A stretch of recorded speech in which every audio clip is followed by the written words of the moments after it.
Back to news. తెలంగాణలో మరో 4 రోజుల పాటు భారీ నుంచి అతి భారీ వర్షాలు కురిసే అవకాశం ఉందని వాతావరణ శాఖ తెలిపింది. పలు జిల్లాలకు ఆరెంజ్ ఎల్లో అలర్ట్ జారీ చేసింది. ప్రజలు అప్రమత్తంగా ఉండాలని, అవసరమైతేనే బయటకు రావాలని హెచ్చరికలు జారీ చేసింది.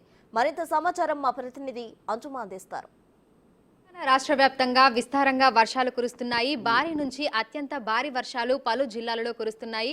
అయితే ఈ రోజు, రేపు, ఎల్లుండి ఏ విధంగా పరిస్థితి ఉండబోతోంది, అదేవిధంగా ఎక్కడెక్కడ అత్యంత భారీ వర్షాలు కురిసేటువంటి అవకాశం ఉంది అనేది కూడా తెలుసుకుందాము. ప్రస్తుతం మనం బేగంపేటలో ఉన్నటువంటి వాతావరణ శాఖ కేంద్రంలో ఉన్నాము. మనతో పాటు సీనియర్ అధికారి శ్రావణి గారు ఉన్నారు. మిగతా విషయాలను ఆవిడ మాటల్లోనే అడిగి తెలుసుకుందాము. నమస్తే మ్యామ్. మ్యామ్, ఈ రోజు ప్రధానంగా చూసుకుంటే ఏ జిల్లాలలో మనకు భారీ వర్షాలు కురిసే అవకాశం ఉందంటారు?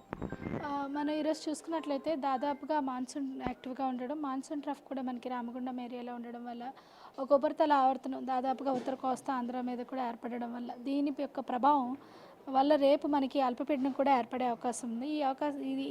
ఈ పరిస్థితుల వల్ల, ఈ వాతావరణ పరిస్థితుల వల్ల మనకి ముఖ్యంగా చూసుకున్నట్లయితే ఉత్తర ఈశాన్య తెలంగాణ జిల్లాల్లోని అక్కడక్కడ భారీ వర్షపాతం నుంచి అతి భారీ వర్షపాతం నమోదే అవకాశం కూడా ఉంది. ముఖ్యంగా ఆసిఫాబాద్, మంచిర్యాల, జయశంకర్, భూపాలపల్లి, ములుగు, భద్రాద్రి కొత్తగూడెం, ఖమ్మం జిల్లాల వరకు కూడా కొద్దిగా ఆరెంజ్ అలర్ట్ అనేది కంటిన్యూ చేస్తూ ఉన్నాం.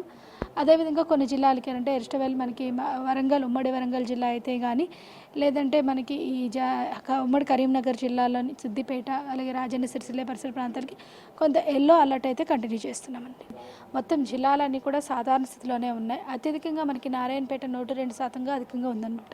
సో ఈ అల్పపీడనం అనేది అంటే ఏ విధంగా ఉంది, ప్రస్తుతం ఏంటి అనేది ఒకసారి ఎక్స్ప్లెయిన్ చేయండి. మనకి ఉత్తర కోస్తాంధ్ర మీద ఒక ఉపరితల ఆవర్తనం అనేది ఏర్పడింది. ఇది ఇప్పుడు ప్రస్తుతానికి ఉపరితల ఆవర్తనం ఇక్కడే కొనసాగుతుంది. ఇది వచ్చే 24 గంటల్లో అల్పపీడనంగా మారే అవకాశం అయితే కనిపిస్తుంది.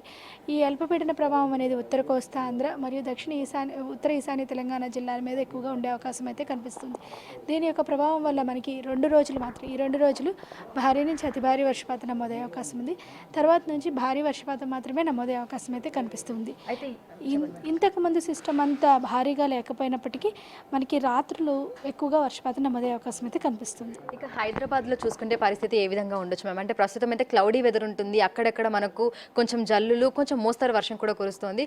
అయితే ఈ రోజు రాత్రి, రేపు పరిస్థితి ఏ విధంగా ఉండొచ్చు అంటారు? దాదాపు 10 గంటల తర్వాత నుంచి కొద్దిగా జల్లుల నుంచి మోడరేట్ రైన్ఫాల్ వచ్చే అవకాశం ఉంది జీహెచ్ఎంసీ పరిధిలోని. ముఖ్యంగా సంగారెడ్డి నుంచి మేడ్చల్, మల్కాజ్గిరి వరకు, అలాగే హైదరాబాద్ పరిసర ప్రాంతాల్లో కూడా రాత్రి వర్షపాతం నమోదే అవకాశం ఉంది ఈరోజు.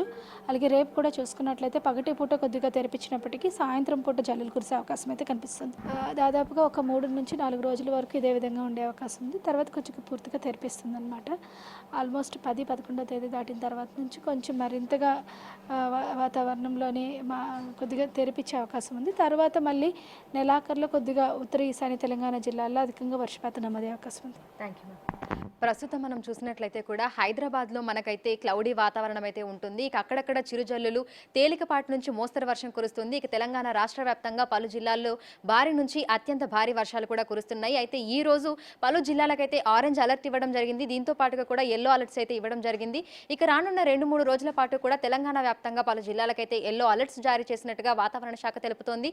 దీంతో పాటుగా అక్కడి అధికారులకు ఎప్పటికప్పుడు దీనికి సంబంధించినటువంటి బులెటిన్ రిలీజ్ చేయడం, అక్కడి ప్రజలను అప్రమత్తం చేయడం కూడా చేస్తున్నామని, వారు కూడా తగిన జాగ్రత్తలు తీసుకోవాలని కూడా సూచిస్తున్నారు.